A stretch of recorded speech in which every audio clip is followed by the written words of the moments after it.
अस्सलाम वालेकुम। आज का हमारा जो लेक्चर है वो एनिहिलेटर से रिलेटेड है, क्योंकि उससे पहले हमने ऑर्थोगोनल सिस्टम के बारे में पढ़ा था। एनिहिलेटर क्या है? Let H be a Hilbert space and A is a subset of H for any X. कोई भी हम सबसेट या को लेंगे एच से बिलोंग विच से that x is orthogonal to a. सबसे पहले तो हिल्बर्ट स्पेस एच है, उसी का कोई सबसेट हमने एच का लिया है ए। एज के अंदर हम कोई भी एलिमेंट चूज कर सकते हैं और वो it must be orthogonal to subset A के। और उसको हम कैसे लिख सकते हैं? Orthogonal to A if and only if X Y norm orthogonal equal to 0, क्योंकि ऑर्थोगोनलिटी की कंडीशन ये है कि अगर वो बिलोंग्स टू ए है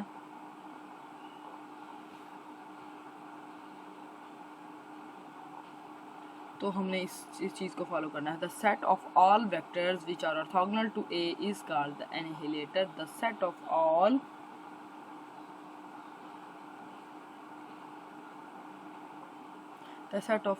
vectors which are orthogonal to A is called annihilator of A। Means के अगर H के अंदर एक सबसेट A है। अब H जो है वो उससे साइज में बिग है। अब उस एज के अंदर कोई भी हम रैंडमली कुछ 2-4 हम कुछ ऐसे सेट ढूंढ लेते, सबसेट जो कि ऑर्थोगोनल होंगे ए से। अब वो जो जितना भी उनका सेट बनेगा, उन सब एलिमेंट्स का जितना भी सेट बनेगा, फॉर एग्जांपल वो एलिमेंट्स जो हैं वो 5 हैं, वो 6 हैं, वो जितने भी हैं, उन सब को हम क्या कहेंगे? The set of all vector which are orthogonal to a is called annihilator of a. वो उस ए के जो सबसेट है उसका एनिहिलेटर बनेगा और उसको इससे इस तरह डिनोट करते हैं।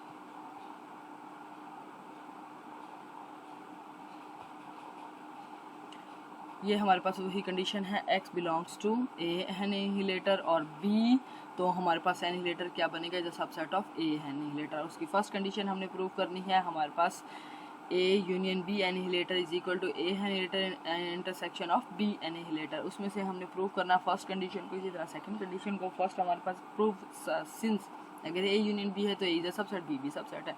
तो हमारे पास क्या फैमिलियर चीज़ बनती है कि अगर ये सब कुछ है, अगर ये ऐसे है b is a subset of a, तो हम क्या यूज़ कर सकते हैं? Union B. ए भी हमारे पास हो सकता है। इसी तरह सेम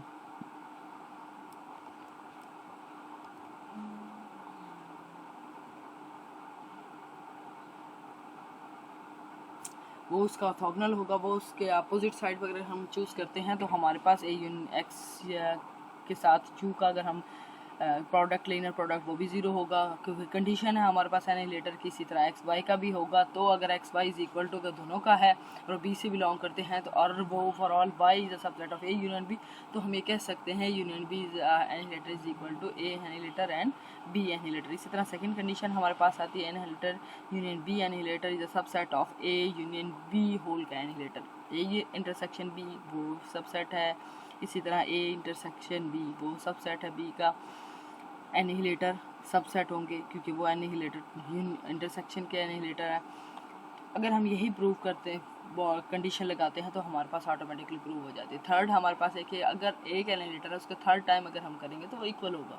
फर्स्ट सेकंड और थर्ड पर जाकर वही दूसरे के इक्वल। फर्स्ट सबसेट होगा अगर हम फर्स्ट कंडीशन को हम यूज़ करें, सेकंड कंडीशन को यूज़ करें तो हमारे पास ये सबसेट है। अगर हम फर्स्ट को कंडीशन 1 के ऊपर लगाते हैं तो ऑटोमेटिकली हमारे पास first a annihilator is equal to A3 annihilator के इक्वल आ जाता है।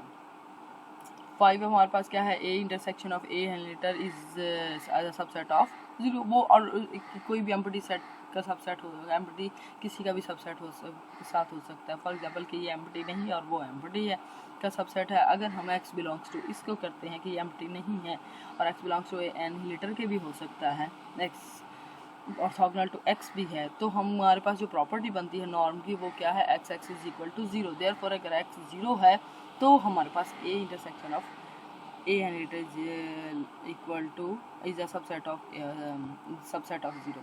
क्रॉलरी हमारे पास क्या बनेगी? For any complete subspace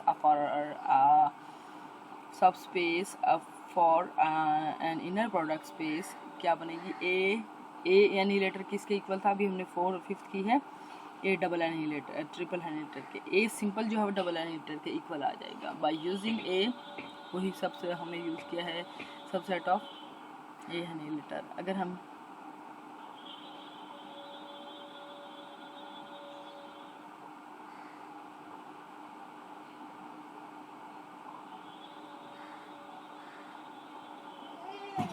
conversely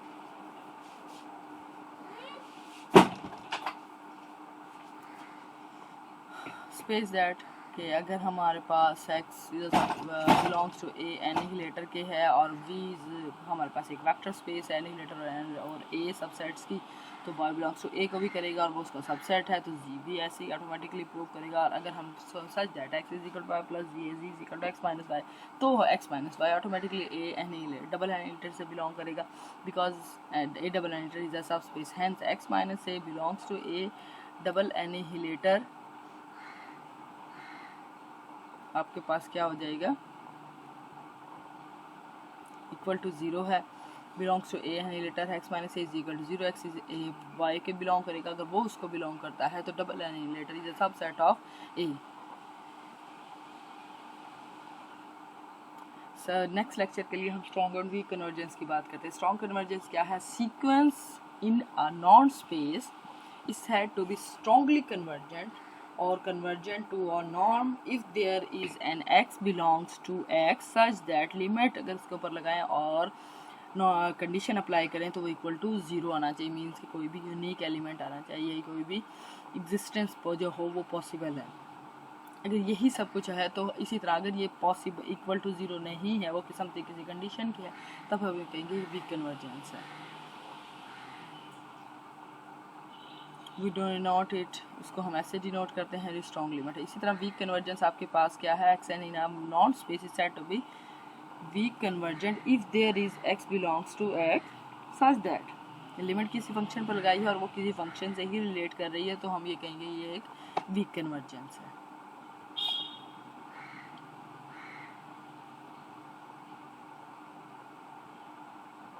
ये हमारे पास एक लेमा है, लेमा से रिलेटेड ये है कि let X and be a weak convergent sequence in a non space X से दैट अगर वो वीक है तो उसके पास क्या वीक लिमिट इज यूनिक होनी चाहिए, average sequence converges to X one sequence is bounded भी होना चाहिए। फर्स्ट क्या है हमारे पास, क्या प्रूव करें, weak limit is unique. Weak limit is unique के लिए हम करेंगे suppose that weak limit is not unique, हम उसका कंट्राडिक्शन यूज करते हैं। कंट्राडिक्शन यूज करने के मीन्स के एफ वाई भी एग्जिस्ट करती है एक्स के फर्दर, अगर वाई एग्जिस्ट करती है तब हम उसको अप्लाई करेंगे वीक कन्वर्जेंस की। अगर वो सब कुछ है तो हम कंसिडर करते हैं f x minus f of y वो f of x minus y के इक्वल होगा। अगर ये 0 के इक्वल है तो ऑटोमेटिकली वो भी 0, अगर ये 0 है तो X minus Y is equal to 0, तो X is equal to 0। By result हम ये कह सकते हैं for every X in a non space हमारे पास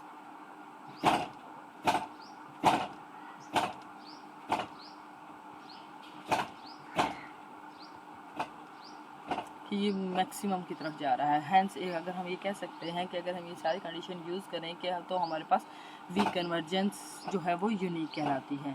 फिर आता है हमारे पास कि अगर हम फॉर एग्जांपल ये भी सेकंड पार्ट है,